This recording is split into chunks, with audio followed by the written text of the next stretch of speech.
Shalom, brothers and sisters, family and friends. Once again, this is Solid Foundation Israelite Academy. I am your host, Shabar Judah Ben Israel, and on today, we're going to be bringing you a wonderful lesson concerning the title, Easter is Pagan. Easter is Satanic. Easter is devilish. Easter is all the above that has anything to do with the community of Satanism. Yes, that would be Easter. It's not biblical. Easter is not righteous. Easter is not, it's not virtuous. Easter is negative. It's, the opposition of righteousness. And we will show you that on today.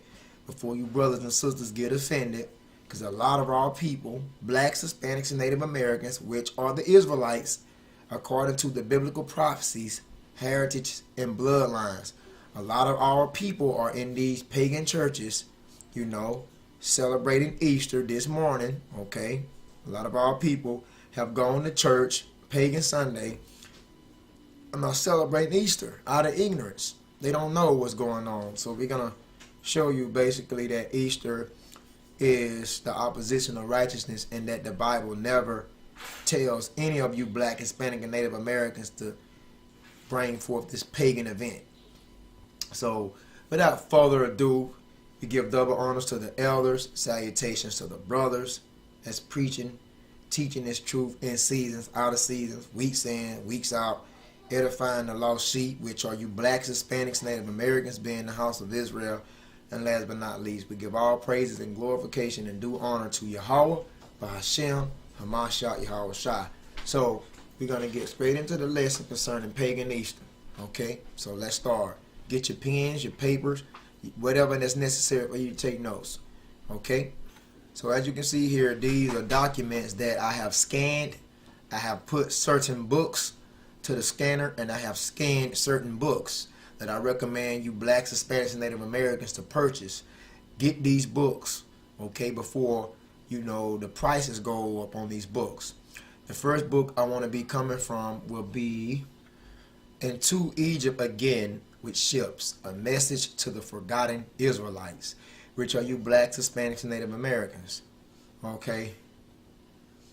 You can, Into Egypt Again with Ships explains the spiritual implications regarding the more than 250 years of chattel slavery, 100 years of Jim Crow, semi-permanent underclass status, and loss of true identity. Okay, and that's what happened to the so-called blacks, Hispanics, Native Americans. They are lost sheep today. They do not know what the hell is going on. They don't even know about their true identity. And that's why most of our people are indulged into Easter. That's why most of our people are gravitated towards carrying out this pagan Easter event on today. So we're going to return you to your true identity through the spirit and power of Yahweh Hashem Yahushai. Hopefully this video can be enough for you blacks, Hispanics, and Native Americans to break down pagan Easter. So get this book, because we're going to go right into this book, Into Egypt Again with Ships, a message to the forgotten Israelites. Get this book, okay? This book is not very much right now, but I recommend you to purchase it before they jack the prices up on it, So let's go into this book, Into Egypt Again with Ships. This is page 113. Page 113 on the behalf of Into Egypt Again with Ships. This is this very book, page 113. It says, the name Easter comes from Ishtar. You're going to get into who is Ishtar. Easter comes from Ishtar, the pagan deity. Ishtar was a pagan goddess, Babylonian goddess, okay, that was worshipped as the moon goddess. She was also known as the goddess of love and the goddess of war, and also the goddess of fertility. And that's where the eggs come into play, because when you think of eggs, you think of fertility. So Ishtar, modern day Easter, this is a pagan goddess that was worshipped in the ancient world a long time ago, by 3,000, probably 4,000 years ago. She was worshipped as the moon goddess because on the first day of the week, they gave honor to the sun god Baal, and the pagans worshiped the sun on the first day of the week, and that's why you have modern day Sunday. That's why it's a day called Sunday, because it came from Sun's day. And then on the second day of the week, once the sun went down, it brought in the second day of the week, the pagans assembled together to worship the moon in the sky, and they called it Moon Day. Today they call it Monday.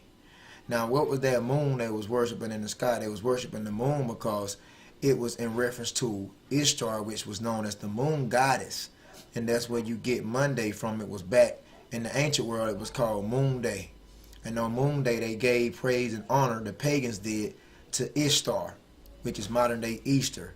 She was known as the moon goddess. Therefore, you got Monday today. And then she was also known as the goddess of love, which plays a part of Valentine's Day as well.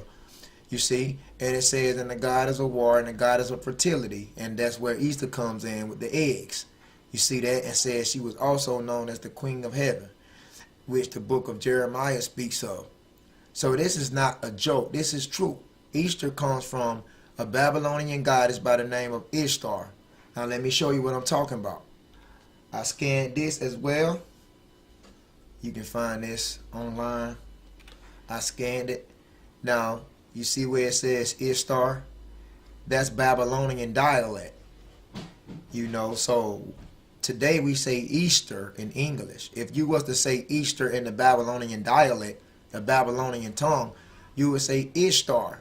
You see that? And in many different dialects, it's the same woman here, but her name is pronounced different. Like for the Anglo-Saxons, they call her S.F.I.A. The Hebrews, which is the black, Hispanic, and Native Americans, the true Jews, back in the ancient world, they call her S.F.I.A. We'll show you this in the Bible. And she was also called Astarte. This is how the Greeks, pronounced her to be. The Greek dialect, Astarte. So in the Greek, it's Astarte. The Hebrews call it S.F.I.A. The Babylonians call it Ishtar. Anglo-Saxons call it S.F.I.A. And today in America, we call her Easter. So Easter has nothing to do with the resurrection of, the death and resurrection of Jesus the Christ, who we know as Yahushua. Easter have nothing to do with the death and resurrection of the Messiah. Easter is all about Ishtar, which you see here. Now, her name was also Semiramis. She was known as Semiramis. Okay? So, Astarte is the Phoenician and Greek fertility goddess. Ashtaroth is the Hebrew name for the Canaanite fertility goddess. Ishtar is the Babylonian fertility goddess. S.F.I.A. is the Anglo-Saxon fertility goddess. Now, she's known as, wait a minute. See? So on page 113, Into Egypt Began with Ships, it tells you that Ishtar, which is today Ishtar, she was also known as what? She was also known as the Queen of Heaven here, the Queen of Heaven, right? So Ishtar was known as the Queen of Heaven. Could that be found in your Bible? Absolutely. We're going to show you. Okay, so I wrote this stuff down. I wrote it down. I scanned this paper so you can see what I'm talking about. So Ishtar in Babylonian, which is modern day Ishtar, was known as the Queen of Heaven. Now write down these verses, brothers and sisters. She is known as the Queen of Heaven in Jeremiah, the book of Jeremiah, Jeremiah the prophet, Jeremiah. Semiramis, which is modern day Ishtar, she was known as the Queen of Heaven. Here go your Bible book, chapter, and verses. Jeremiah 7 and 18, she was known as the Queen of Heaven. Jeremiah chapter 44, verse 17 through 19, she was known as the Queen of Heaven. Okay. Jeremiah 44, 25th verse, she was known as the Queen of Heaven. So all these Bible verses right here in the book of Jeremiah, she was known as the Queen of Heaven. Okay. She was known as the Queen of Heaven. She was also known to the Hebrews, okay, as Ashtaroth. And where can that be found?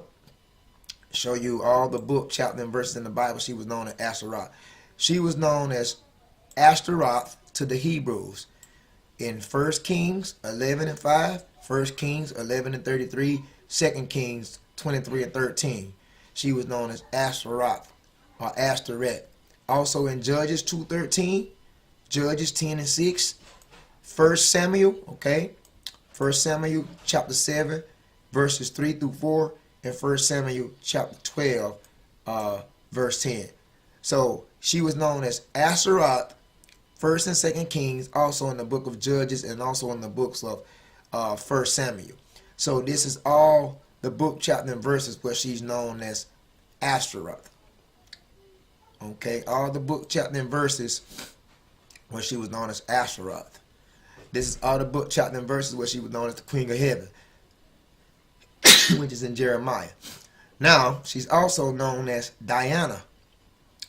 Right here in the book of Acts, chapter 19, verses 24 through 25, she was known as Diana. So, Semiramis, which became the Babylonian goddess Ishtar, she has many names. Okay, she has many names. Okay, in different dialects, but it's the same woman. And I have shown you in your Bible, basically, where these names can be found. Queen of Heaven in the book of Jeremiah, Ashtaroth in 1st and 2nd Kings, also Judges in 1 Samuel right here, and then Diana in the book of Acts, which is in the New Testament, chapter 19, verses 24 through 35. These were all in your Bible. This is where Semiramis, who is known as Ishtar, the pagan goddess, can be found. Please write these down. Just pause the video and write these verses down. Okay, so we're getting back to the book, Until Egypt Began with Ships, page 113. So the name of Ishtar comes from Ishtar, the pagan goddess, deity worshipped as the moon goddess, goddess of love, goddess of war, goddess of fertility, and the Queen of Heaven. So let's flip over to the next page, which is page 114, to continue. So we are continuing with page 114, and it says she basically was worshipped throughout the world by different names, as I showed you here. Different names, you know. She was worshipped by different names, okay? By different names. And the in Babylonian tongue, she was Ishtar. So, like I said, right there, it says Babylonian Ishtar, okay? Let's continue on. She was Ishtar. In Egypt, she was Isis. Now, I don't think they have Isis listed here. But yeah, in Egypt, she was known as Isis. And I'm going to show you a picture of Isis. These are images of Isis. So she was known as Isis in Egypt. And the Egyptians were melanated people, black people, dark-skinned people. Okay, she was known as Isis in Egypt. I'm just showing you. She was known as Isis. This is how she would look to the Egyptians. Isis in Egypt. That's nothing but Ishtar. Semiramis. She was known as Isis, which was the mother of Horus. Okay, as you can see, that was the goddess of Egypt. Isis. Okay, showing you several illustrations. This is who she was known as in Egypt, Isis. Okay, so let's get back to the book, page 114, continuing on with the book. So you can see in Egypt she was known as Isis. She was known as S.F.I.A among the Anglo-Saxons, as we showed you. So everything is on point. Anglo-Saxons, S.F.I.A, as you can see. All right. Says she was known as Kali to East Indians. So let's pull up a picture of Kali, because she was known as Kali to the East Indians. These are various images of Kali. Kali was a goddess with 4 arms. Okay. Sometimes Kali is depicted as a goddess with more than 4 arms. As you can see right here, she has 1, 2, 3, 4, 5, 6, 7, 8, 9, 10. I don't know how many arms she has right there. But Kali is a East Indian goddess who the East Indians worship. And that's none other than Semiramis or Ishtar. Like I said, very different. She was known in very different tongues by different names, but it's the same woman. Kali. This is how the East Indians visualize Ishtar. You know, they call it Kali. I'm just showing you can look this stuff up. Kali. She's always depicted as holding a decapitated man with a serrated blade within her hand. See that? And I have went in several gas stations, you know, to pay for gas or whatever it was. And I look in the back and I see Kali. See that? This is what she was known as to the East Indians. Kali. And that's the same for, you know, Ishtar. Okay, or Semiramis. Continuing on, back to the book on page 114, and to Egypt began with ships. She was also known as Aphrodite to the Grecians. So let me pull up Aphrodite. So to the Grecians, she was known as Aphrodite. Okay, the same woman, man. All these are goddesses that I'm showing you because it goes back to the same woman. It goes back to Ishtar. Okay, the same woman is just for different nations. She was known by different dialects, but it's the same woman. It's Ishtar. Like I say, today in America, we call her Easter. And people think that this has to do with the birth. No, Salah. People think this has to do with the death and resurrection of Jesus the Christ. It don't have anything to do with the death and resurrection of the Messiah. It has everything to do with a satanic pagan goddess by the name of Ishtar. See, so you can see right there, you know, it says that to the Grecians, she was known as Aphrodite. Also to the Greeks, she was known as Astarte. Now, who was that? Here go Aphrodite. As you can see, it says Aphrodite, the goddess of love. That's who she was known as to the Grecians. You see? Goddess of love. Aphrodite. Okay, there's a bust of Aphrodite. All right, I'm just showing you Aphrodite. It's many different pictures of Aphrodite, the Olympian goddess Aphrodite, and she was known as that to the Grecians. Aphrodite. You see, you can look up some of this stuff on your free time. Here's another one, Aphrodite. Okay, back to Egypt began with ships, page 114. She was known as Aphrodite.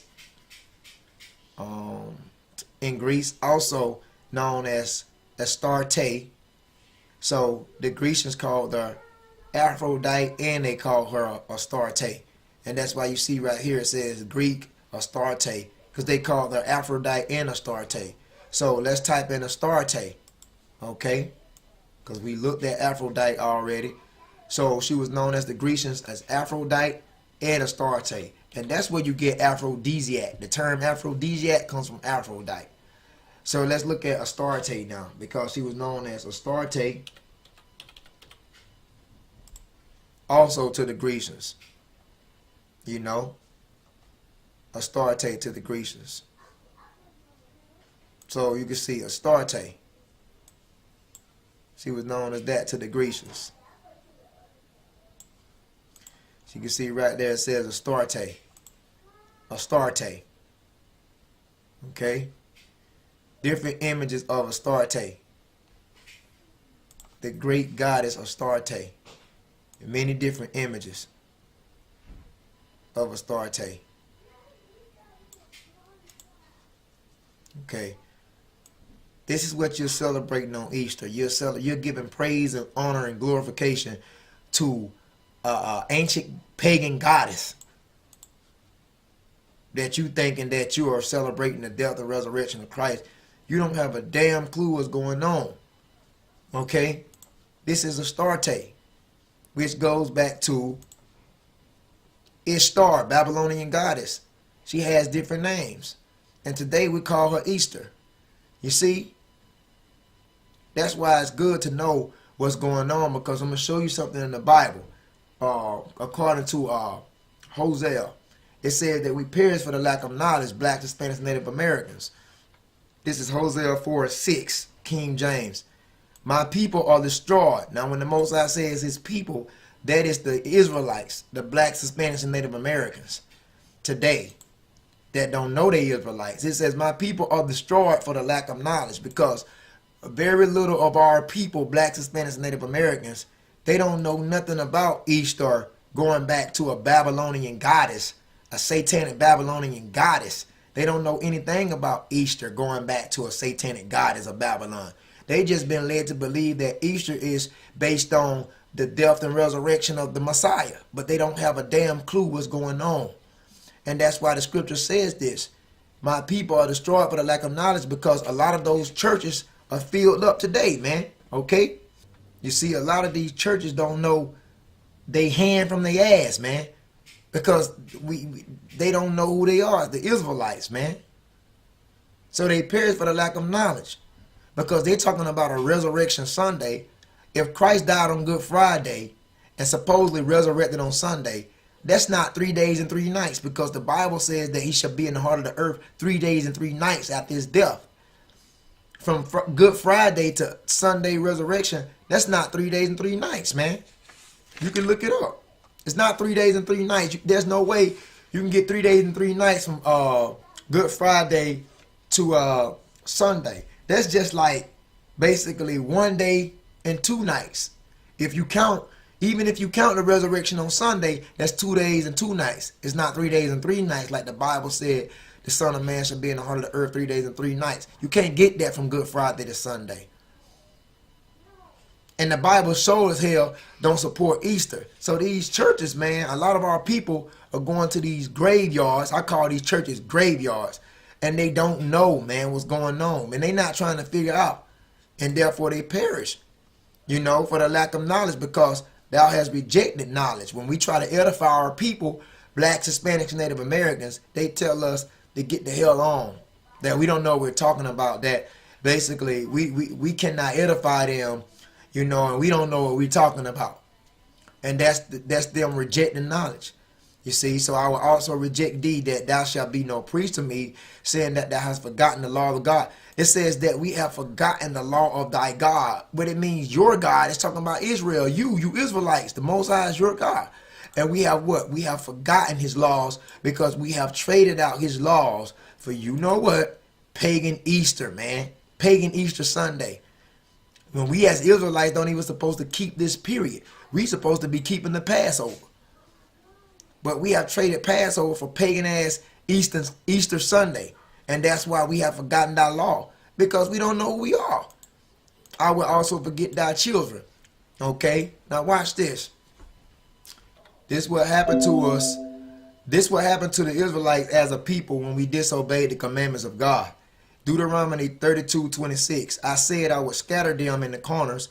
And that's why the blacks, Hispanics, and Native Americans, which are the Israelites, are scattered out all over the earth today, because he rooted us out of our homeland, the Holy Land, Jerusalem. He said in the last days he would scatter them into corners, and now would make the remembrance of them to cease from among men. So he made the black, Hispanic, and Native American man today, which are the Israelites, he made your remembrance cease. You don't know who you are. You don't know your nationality. You don't know your customs. You don't know basically the laws, statutes, and commandments. And you last but not least, you don't even know that you're Israelite, and that the Most High God is your God, and that the Messiah, his son, was a so-called black man that came to die for the elect of the nation of Israel. Why? Because your remembrance have ceased. You don't even know that you're supposed to be keeping the holy days. Now you don't trade it out holy days for holidays. Now you're doing everything according to Babylon the Great, which is America. You're following the customs of the world. You're following American customs instead of following the customs that given to you by the Most High God. You blacks, Hispanics, and Native Americans. So you're not keeping the holy days. You're keeping holidays. You're not keeping the Sabbath day. You're keeping Sunday. You're not eating dietary foods. You're eating unclean foods like pork, shrimp, crab, and lobster. Like in the church, Easter ham. You're eating all this stuff. You're not keeping ceremonial law, civil law, moral law. You see that? You're not doing none of that because you don't know who the hell you are. Your remembrance have ceased. Black, Hispanic, and Native American, man, woman, and child. You are the Israelites according to these biblical prophecies. But you don't remember that because it has ceased from among men. And that's why you're doing the things you're doing. That's why you caught up in all this bull crap here. Easter convention. The Bible don't support no goddamn Easter. All right? We're going to show you that too. These pastors are not true men of the Lord, man. Okay? And that's why they don't know he is risen. He didn't rise on Easter Sunday, pagan ass Easter Sunday. He rose on the Sabbath day, which was technically that Friday night. And he died on a Wednesday at 3 p.m. Be sure to look at my video too about Good Friday is garbage. Look at that video, S.F.I.A. Good Friday is garbage. Be sure to check that out. As you can see here, Christ's crucifixion was not on Friday. They're telling you this on the internet. For you Christians that still want to believe this. Many are deceived about Christ's death and resurrection. Did he die on Good Friday and rise on Easter Sunday? It says, since his only sign as the Messiah was that he would be in the grave for 3 days and 3 nights. How does this tradition fit? Because it's not true. Christ's crucifixion was not on Friday. It was actually on Wednesday, 3 p.m. He resurrected Friday night, which was technically make a Saturday. But the Christian church say he died on Good Friday and rose on early pagan ass Easter Sunday. That would not fit because it's not 3 days and 3 nights. Now I headed over to YouTube and I typed in Black Kids Easter Speech. This is what we're doing as a nation out of ignorance. Blacks, Hispanics, Native Americans, this is what your children are doing. They don't even know they're Israelites. They're doing this on Easter out of ignorance, man. It's time to wake the hell up. Okay? Because when they say Easter speech, it's really Ishtar speech. Because keep in mind that Ishtar in Babylonian is Easter in modern day English, which is a pagan satanic goddess. Keep that in mind. All right? Ever true. On Easter morning, he showed that he was our Savior. She said on Easter morning, he showed that he was our Savior. Pagan ass Sunday morning. He didn't rise on Sunday morning. He rose on the Sabbath day, which was Friday night. Okay, because the days are calculated by the setting of the sun. His restoration proves he is our Lord. Yes, man. Our Savior, whatever people seeking him they find. There has never been another so holy, sacrificial, and good. So they got these children in these churches, you know, who he was and why he came. They couldn't saying these Easter speeches. They don't have a damn clue that Easter goes back to Ishtar. Man, it's crazy. So back to the book, and to Egypt again with ships. We're going back to the book here, and to Egypt again with ships. And we're going back to page 114 to pick up where we left. You know. And it says, Ishtar is also known as Ashtaroth and Ashtoreth, as you can see right here. So we're going to type in Ashtaroth and Ashtoreth, okay? Ashtaroth and Ashtoreth. Okay, so let's type that in. Ashtaroth and Ashtoreth. Ashtaroth, let's see how we would spell that. Ashtaroth. Ashtaroth. Ashtaroth. Ashtaroth. Goddess. Okay, we're going to show you because she was known as Ashtaroth. As you can see here, she was known as Ashtaroth to the Hebrews. Because the Hebrews, some of our people back in the ancient world was worshiping her too. So Easter is not nothing new. Easter didn't start in America. Easter started way back like in the book of Judges, man. You know, Easter was going, because Easter came out of Babylon, really, man. Babylon was the hub, or you could say the foundation where all false religious systems stem from out of. So, you know, Ishtar being a Babylonian goddess, This is where false religion began in Babylon.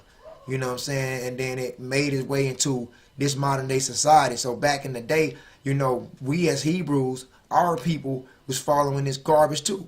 You see? And the Hebrews called the Ashtaroth. You see? Ashtaroth. See? Ashtaroth. See, in 1 Kings 11 and 33, says, because that they have forsaken me and have worshipped Ashtaroth. And we're still doing it today as Israelites, blacks, Hispanics, Native Americans. You have forsook the Most High laws, statutes, and commandments. You have not subscribed to his constitution, his laws, statutes, and commandments and judgments. But you traded that out and you have went and worshiped Asherah. Now, who is Asherah? Asherah is Easter, man. Asherah is this goddess right here. See that? Esther in Anglo-Saxons, Easter in English. Ishtar in Babylon. So we traded the Most High's glory out to go after this bullshit right here, man. To worship this. You know? And that's why Israel perished for the lack of knowledge. You know? Why? Because your remembrance have ceased, man. Okay? So 1 Kings 11 and 33. They have worshipped Asherah, the goddess of the Zidonians. Now, who is the Zidonians? Zidonians are Africans because Sidon was the firstborn son of Canaan, which was Hamitic. So Zidonians are Africans, man. And Chemos, the god of the Moabites. You know, the Moabites being the ancient modern day Chinese, they had a god called Chemos that the Israelites was worshiping too. So in the time of 1st and 2nd Kings, the Israelites was worshiping Asherah. You know what I'm saying? Which is Ishtar, Easter. You know, and they wasn't being obedient to the Most High's commandments. You can see it for yourself. Now, who is Asherah? Asherah, as you can see, is right here. You know, that's Asherah. Trying to get a closer picture. That's Asherah. See that? And truth be told, this is where the leggings come in, because a lot of you females like to wear leggings, tight ass pants. She was the first one to put this on the map. Asherah, you know, but the spandex clothing, that's that Asherah spirit, man. As you can see these leggings, the tight leggings, you can see the wrinkles at the bottom of the ankles, you know, and you can see right here this cat suit, this one-piece cat suit.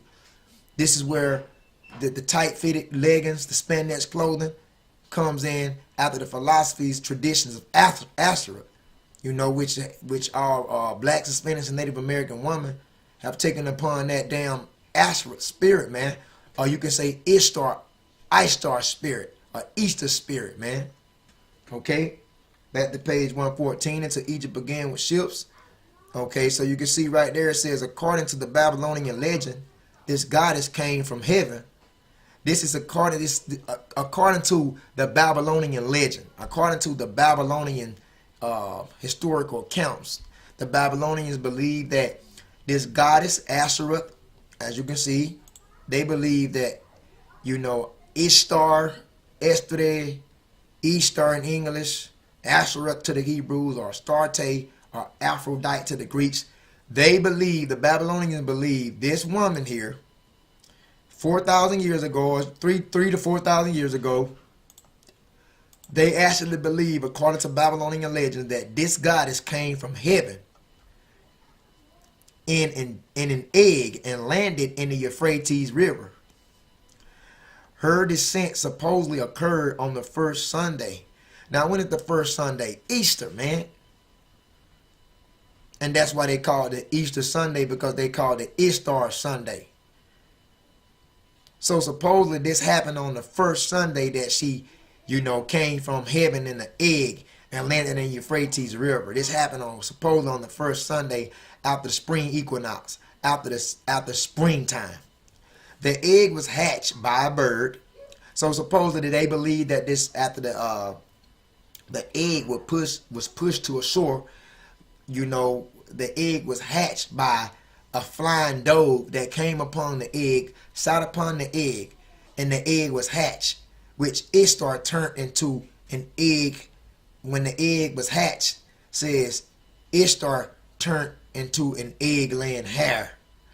You see, so Ishtar today is the egg-laying hare.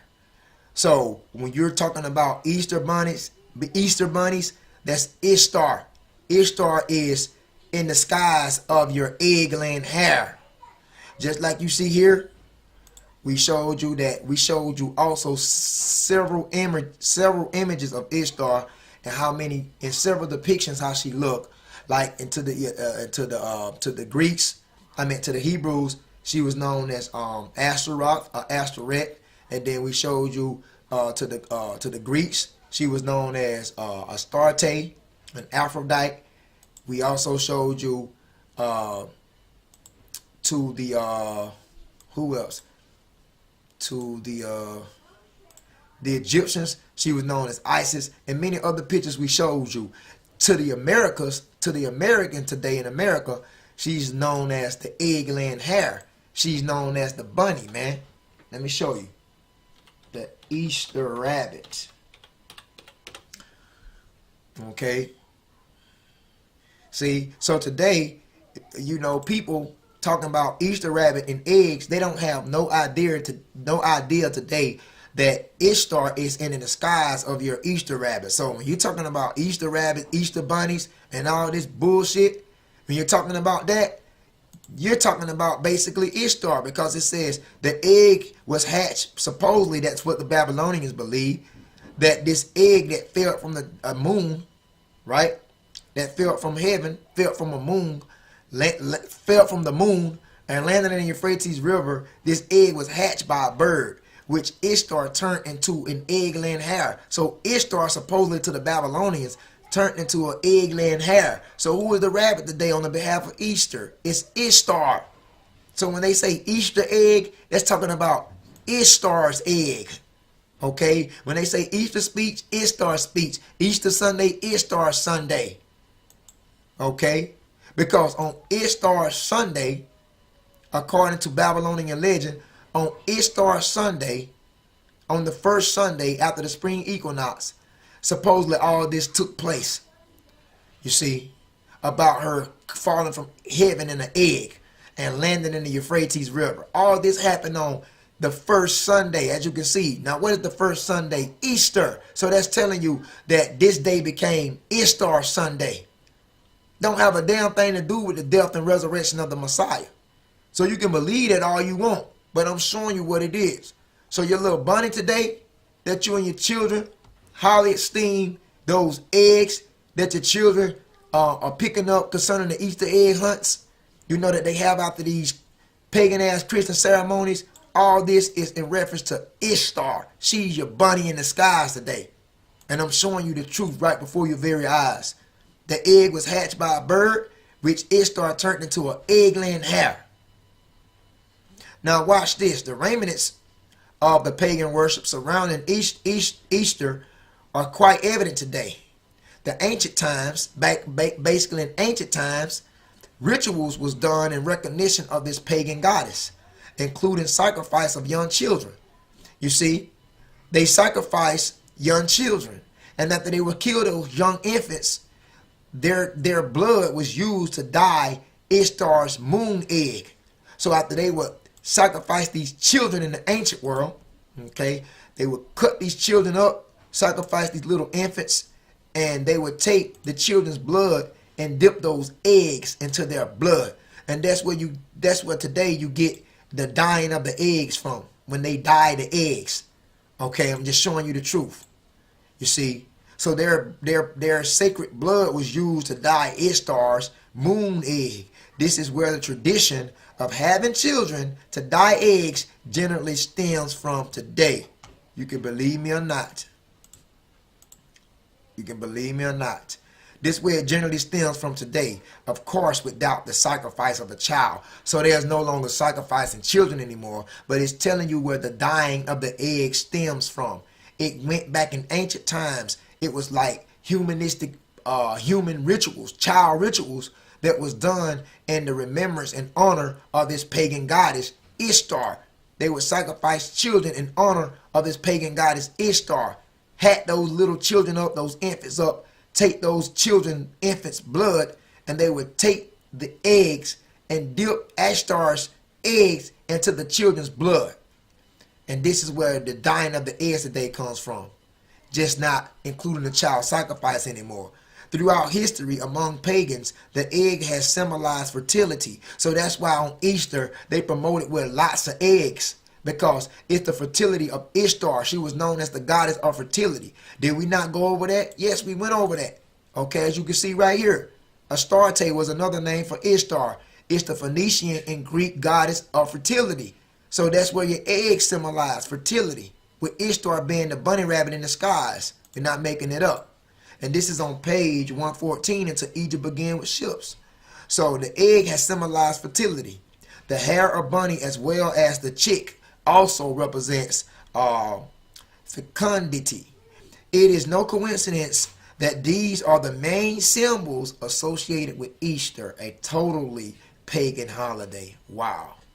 Okay, so you don't have to take my word for it, but you will know the truth. Because according to the scriptures in St. John 8:32, we're going to get that. St. John 8:32. St. John 8:32. According to the scripts, St. John 8:32. Let's see what Yahushua the Messiah said. I shouldn't even put in Saint. Let's put in John 8:32. We'll get that right quick. Okay. St. John 8:31. Then said Yahushua, who they called Jesus, to those Jews which believed on him, all of you blacks, Hispanics, and Native Americans, you're not going to believe on the Messiah, because you're going to continue to follow these pagan-ass customs, and you're going to continue to follow the ways of America. We talking about Israelites, blacks, Hispanics, and Native Americans that's willing to sacrifice, that's willing to give up everything and seek this truth and accept your nationality as an Israelite and keep these laws of the Heavenly Father and His Son. Many Jews believed on the Messiah. And he said, if you continue in my word, then you are my disciples indeed. So you got to continue in the word of the Most High. If it's not in the Bible, don't celebrate it. The Bible does not support Easter. The Bible supports the Passover. We'll show you that before this lesson over. So he said, if you continue in my word, what it means to continue in his word, to do what he says according to his word, not to do what man says, not to follow man, his philosophies and traditions. If you continue in his word, then you are truly indeed his disciples. We're gonna show you a lot of people claiming that they disciples of the Most High, followers of the Most High, and his Son, the Messiah. They are not. They're a bunch of pagan-ass Christians. He says, look, and you shall know the truth, and the truth shall make you free. So this is what this video is being done off the behalf of, for you to know the truth and to set you free, spiritually, mentally, and physically, man. You see what I'm saying? Most likely spiritually, though, intellectually, to set you free in your mind, because you've been a slave to the white man in America. You see? So you shall know the truth, and the truth shall make you free. The truth on what? You shall know the truth based on pagan Easter, man. You shall know the truth on pagan Easter. Okay? So let's go for the more. This is another article, okay, which is, it comes from lasttrumpetministries.org. That is Last Trumpet Ministry, as you can see up here, lasttrumpetministries.org. Okay, and this is talking about the pagan origin of Easter. We'll read this as well. Okay, now it says, I'm gonna blow it up so you guys can see it. It says, and I'm going to start reading here, Easter is a day that is honored by nearly all of contemporary Christianity and is used to celebrate the resurrection of Jesus Christ. The holiday often involves a church service at sunrise, a feast which includes an Easter ham, decorated eggs, and stories about rabbits. Those who love the truth learn to ask questions, and many questions must be asked regarding the holiday of Easter. See that? Is it truly the day when Jesus arose from the dead? Where did all the strange customs come from, which have nothing to do with the resurrection of our Savior? Okay? The purpose of this track is to help answer those questions and to help those who seek truth to draw their own conclusions. The first thing we must understand, the first thing we must understand or understand is that professing Christians were not the only ones who celebrated a festival called Easter. Ishtar, now we showed you who that is, Babylonian goddess, which is pronounced Easter today in America, was a day that was commemorated the resurrection of one of their gods that they called Tammuz. Okay, then it says, who was believed to be the only begotten son of the moon goddess and the sun god. Okay, says in those ancient times there was a man named Nimrod. Okay, you can read about this in Genesis chapter 10. it says who was the grandson of one of Noah's sons named Ham, okay, which became the progenitors of the African nations today, Hamites. Ham had a son named Cush who married a woman named Semiramis. Cush and Semiramis then had a son and called him Nimrod. After the death of his father, Nimrod married his own mother and became a powerful king. The Bible tells us of this man, Nimrod, in Genesis chapter 10, like I mentioned, verses 8 through 10, as follows. And Cush begat Nimrod. This is what it says in Genesis 10, 8 through 10. And Cush begat Nimrod. He began to be a mighty one in the earth. He was a mighty hunter before the Lord. He was a hunter because he hunted the souls of men, women, and children. It says, wherefore it is said that even as Nimrod, the mighty hunter before the Lord, says, in the beginning of his kingdom was Babel, which is Babylonia, Babylon. See, and at Reach, and Akkad, and Calneh in the land of Shinar. Shinar, in the land of Shinar, was ancient Babylon, modern day Babylon. Nimrod became a god man to the people, and Semiramis, his wife, also his mother, that's sickening, he married his mother, his own mother, which became also his wife, became the powerful queen of the ancient Babylon. And that's where all these false religions stem from, out of Babylon. Nimrod was eventually killed by an enemy. And I'm going to tell you who this enemy was. It was Shem, one of the sons of Noah. Killed Nimrod and hacked him up in 14 pieces. All right. Says that his body was cut into pieces and sent in various parts of the kingdom. Okay. And like, you know, Shem, when he killed Nimrod and hacked him up in 14 pieces, the only piece that was not retrieved was the penis of Nimrod. And that penis is the modern day Washington Monument that supposedly was commemorated in the honor of I think George Washington or Abraham Lincoln. That Washington Monument today in D.C. is the penis, the phallic symbol of Nimrod. Also on your church steeple, the steeple that's going up with the cross on it, that's the phallic symbol of Nimrod. That's Nimrod's penis. That's his dick. Okay, so when you see these church steeples, that's the dick of Nimrod. Okay, so Semiramis has had all of the parts gathered except for one part that could not be found, and that's the phallus. That's his penis, his dick. That couldn't be found, you know, and that became the Washington Monument today. That became the steeple above your churches today. That missing part was his reproductive organ. Semiramis has claimed that Nimrod could not come back to life without it. And she told the people of Babylon that Nimrod had ascended to the sun and was now to be called Baal, the sun god. Okay? And they called Nimrod Baal PR, which is the modern day gas station BP. That's where BP comes from. So when you see these gas stations, it says BP, that's Baal PR. That's why when you look at the BP symbolism, when you look at the BP logo, it's a burning sun, which represents Baal, the sun god. Baal PR, BP.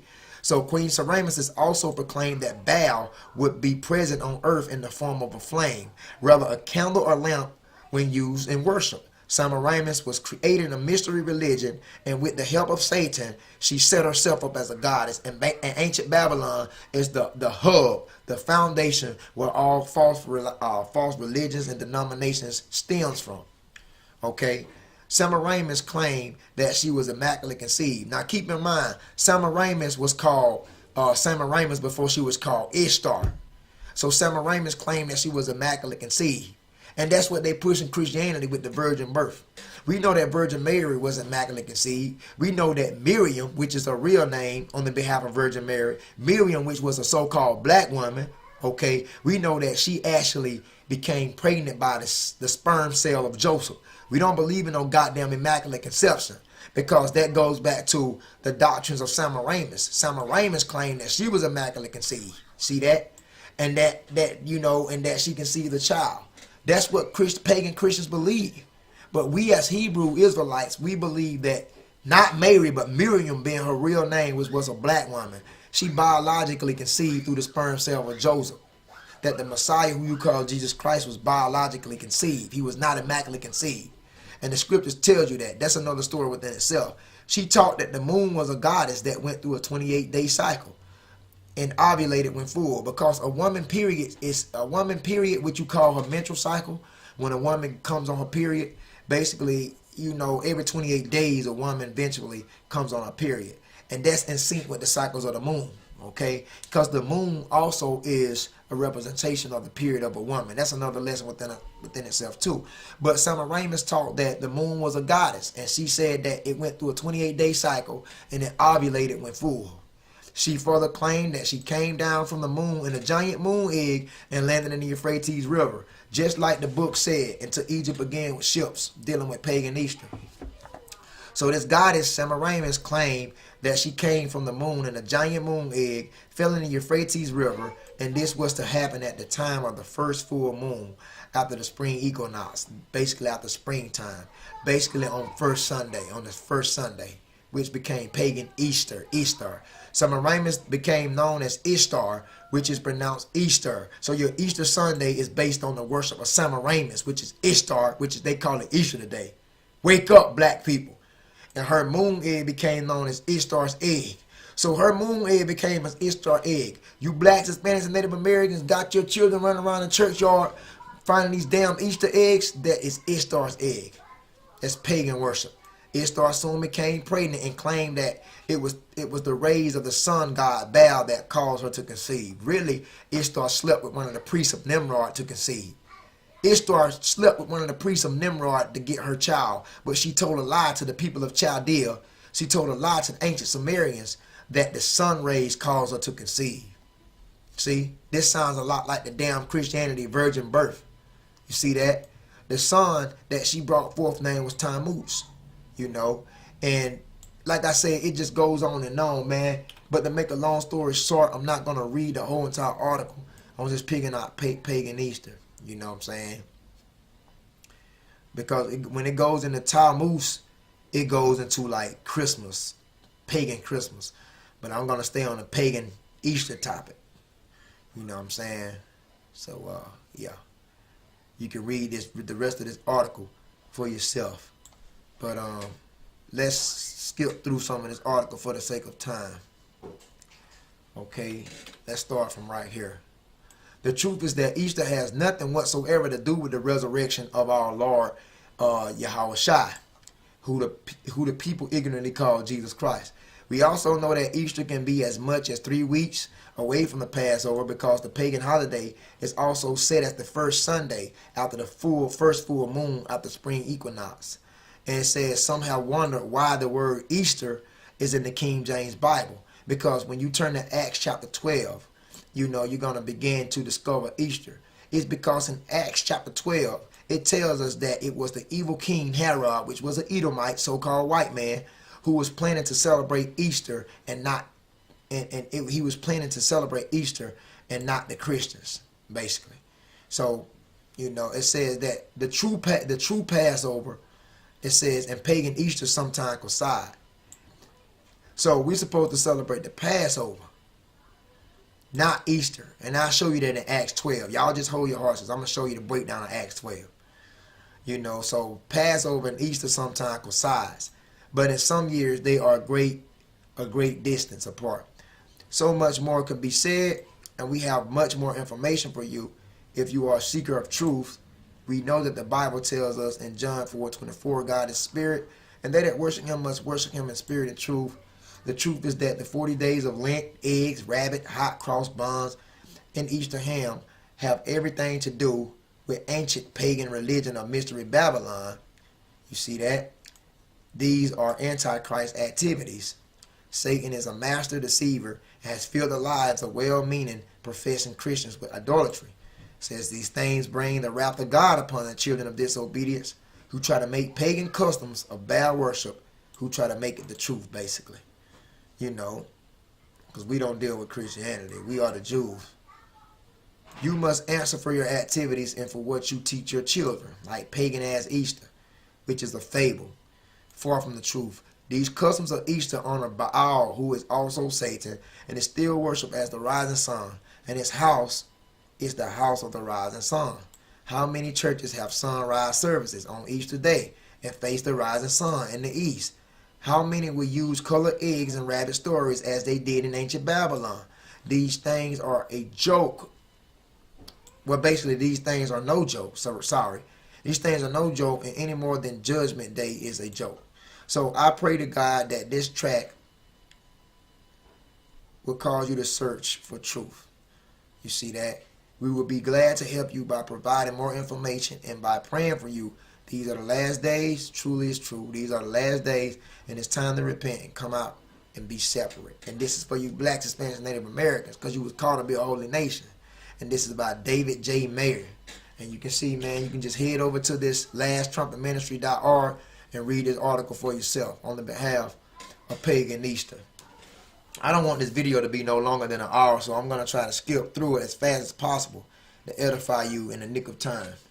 Another book I want to present before you brothers and sisters is The Two Babylons, a book that was written by Alexander Hislop.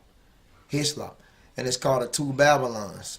Be sure to get this book, because The Two Babylons, subtitled, The Papal Worship Proved to be the Worship of Nimrod and His Wife, as a religious pamphlet published in 1853 by Presbyterian Free Church of Scotland theologian Alexander Hislop. And like I say, this book has a lot of bones in it, but this book also has a lot of truth in it by Alexander Hislop, based on the Two Babylons. Okay, we'll show you how this book look, because it has different images concerning the covers. You know, the Two Babylons. This when I bought the Two Babylons, this is exactly how it looks. You know, the Two Babylons has different covers to it. But like I say, if you want to be on the safe side, buy it like this. If the cover looks like this, then get it, because this talking about the papal worship, you know, that was proved to be the worship of Nimrod and his wife. This was written by Reverend Alexander Hislop. And like I say, this book has some profound truth in it concerning pagan Easter and many other pagan events and holidays. So please pick up this book, The Two Babylons, because we're going to go into it. Now we're going to go into the Two Babylons. We're going into page 103. You know, we're going to start with section 2 right here where it says Easter, as you can see that. It says, let's take a look at Easter. It says, what means the term Easter itself? So basically it's telling you, like, what means Easter itself. Let me blow this up so you can see what I'm talking about. I want you guys to see this. What means the term Easter itself? It says, is it a Christian name? Is it basically a name that correlates to the Bible? Is it truth? Basically, it bears its Chaldean origin on its very forehead. Easter is nothing else than Astarte. Easter is nothing else than Astarte. I scanned this page concerning the Two Babylons. Easter is nothing else than Astarte, as you can see. So that's in the Two Babylons. It says Easter is nothing else than Astarte. Who is Astarte? Astarte is Semiramis, who they call Ishtar, Babylonian satanic goddess. You can see right there, Astarte is the Phoenician. Phoenician mean African, because she was an African Hamitic goddess and a Greek goddess of fertility. And Astarte was satanic and pagan, man, a wicked ass woman. And it says Easter is nothing more in the Two Babylons. It says, let me show you the page 103, concerning Easter. It says, it's nothing else than Astarte, one of the titles of Beltis, the Queen of Heaven. And like I said, when you read the Bible, it speaks of the Queen of Heaven in Jeremiah. And these are all the references. So concerning the Two Babylons, page 103, Easter is nothing else than a satanic goddess, Astarte. You see that? Also known as the Queen of Heaven, whose name as pronounced by the people of Nineveh was eventually identical with that now in common use. And it says that name as found by Layard on the Assyrian monuments as Ishtar. So Easter is Ishtar. The worship of Baal and Astarte was very introduced into Britain, and then it says along with the Druids and so forth. So I'm just letting you know that Easter here, it says Easter, that's also known as Astarte and Ishtar. So you can see that we on point. So this woman, Semiramis, supposedly became Astarte and Ishtar, which in English today, we know it as Easter. You see that? This is in the Two Babylons by Alexander Hislop, man. This is in the two Babylons. I'm not making it up. You can read it for yourself on page 103. Another thing I wanted to cover in the two Babylons. Let's go to page 104. Page 104. We're just going to look at the highlights. Page 104. The festival of which we read in church history under the name of Easter is the third or fourth, under the name of Easter, in the 3rd or 4th century was quite a different festival. So it tells you in the 3rd and 4th century, this was quite a different festival from that now is observed in the Roman church and the pagan churches. And at the time was not known by any such name as Easter. So they telling you, like, during the 3rd and 4th centuries, okay, like to back in the 300s and 400s, the 3rd and 4th centuries, the name Easter was not known, man. See, it was not known by any such name as Easter. It was called Pasch or Passover. See that?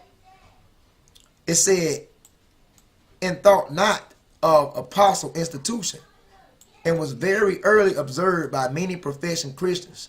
So I just wanted to point out there, you can see by in the 3rd or 4th centuries, they didn't know anything about Easter. They would call it was called Pasch or Passover, because that's what the Hebrew Israelites really supposed to be worshiping. And this is in the two Babylons, page 104.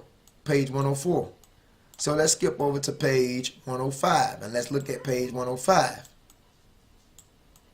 Just looking at the highlighted areas. Among the pagans, this Lent seems to have been an indispensable preliminary to the great annual festival in commemoration of the death and resurrection of Tammuz, okay, because that's what it basically is too, which was celebrated by alternate weeping and rejoicing, and which in many countries was considerably later than the Christian festival, you know, being observed in Palestine and Assyria in June, therefore called the month of Tammuz. Okay, you can look at Tammuz in Ezekiel 8 and 14. I don't like to go too much in Tammuz because Tammuz reflect more on this pagan Christmas. And we ain't talking about Christmas right now. We're talking about pagan Easter. So in the two Babylons, I'm just showing you, you can look at these pages for yourself. Also in the book of the two Babylons by Alexander Hislop, you can look at page 108 here. Look at page 108, and it tells you about Chaldean rites. It tells you about the bonds known to, you know, known today as the hot cross bonds. You know, they was used to worship the Queen of Heaven. I tell you that in Jeremiah, which was the goddess Easter, which is today, you know, and so forth. It says the prophet Jeremiah takes notice of this kind of offering when he says the children gather wood, the fathers kindle a fire, and the women knead their dough to make cakes to the Queen of Heaven. This is known as this. You can find this in Jeremiah. You know, the hot cross buns are now offered, but eaten on the festival of Astarte. See that? But this leaves no doubt as to whence they have been derived. The origin of the Pasch eggs, and just as clear as you can see. So I'm just making a long story short. These hot cross buns that they celebrate on the half of Easter today by eating, they was doing that back in Jeremiah time. The Israelites were doing that when they kneaded their dough to make cakes to the queens of heaven. That is now known as the hot cross buns. Okay, also on page 109, dealing with the two Babylons, by Alexander Hislop, says in ancient times, eggs were used in the religious rites of the Egyptians and Greeks and was hung up for mystic purposes in their temples. So the Egyptians and the Grecians used eggs as for ritualistic festivals.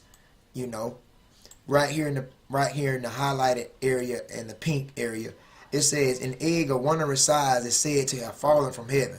Now this is the story of the Babylonian tale of Easter. An egg of wondrous size, like we mentioned previously, is said to have fallen from heaven into the Euphrates River.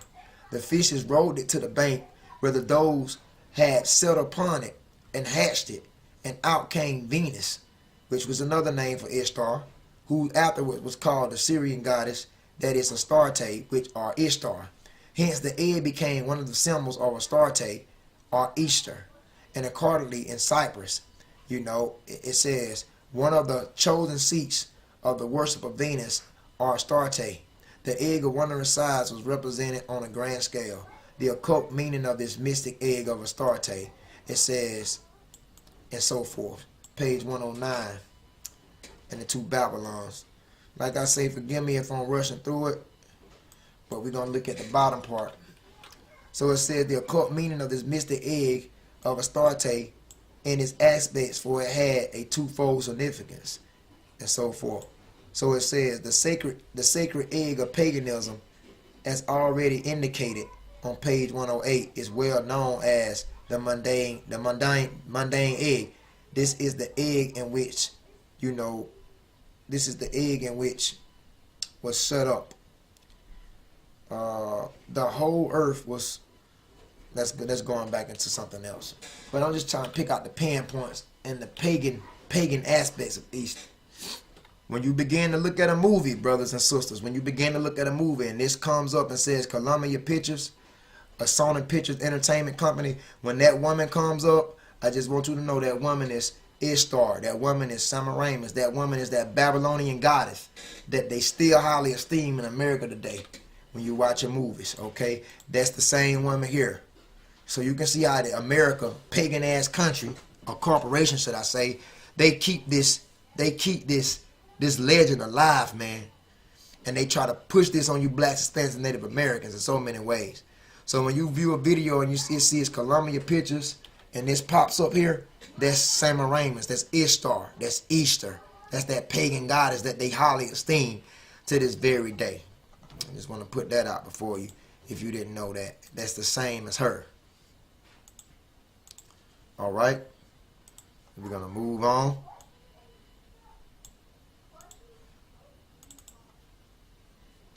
Easter, is it about Yahushua?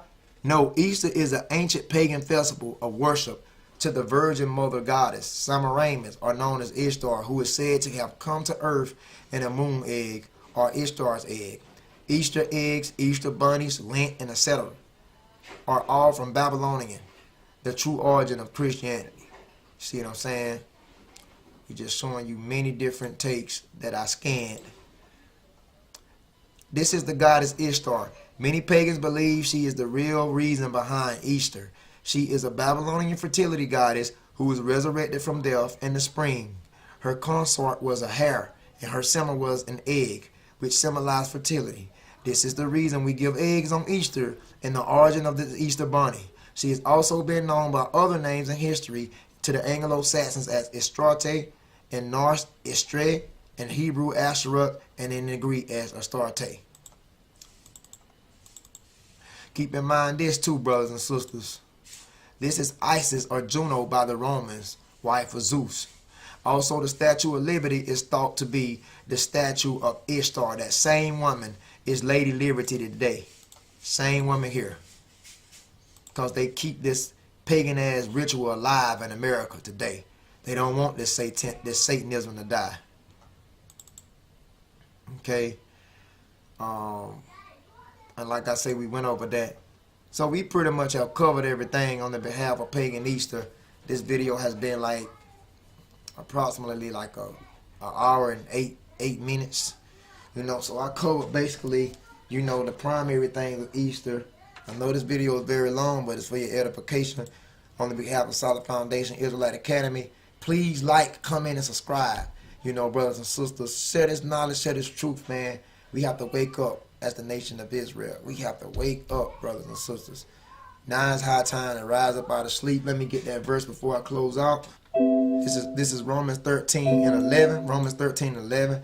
And that knowing the time, that now it is high time to awake out of sleep, for now is our salvation nearer than we believe. It's time to wake the hell up, blacks, Hispanics, and Native Americans. Turn back to your nationality as Hebrew Israelites. I am your host, Shabar Judah Israel. This has been a wonderful lesson. Shalom.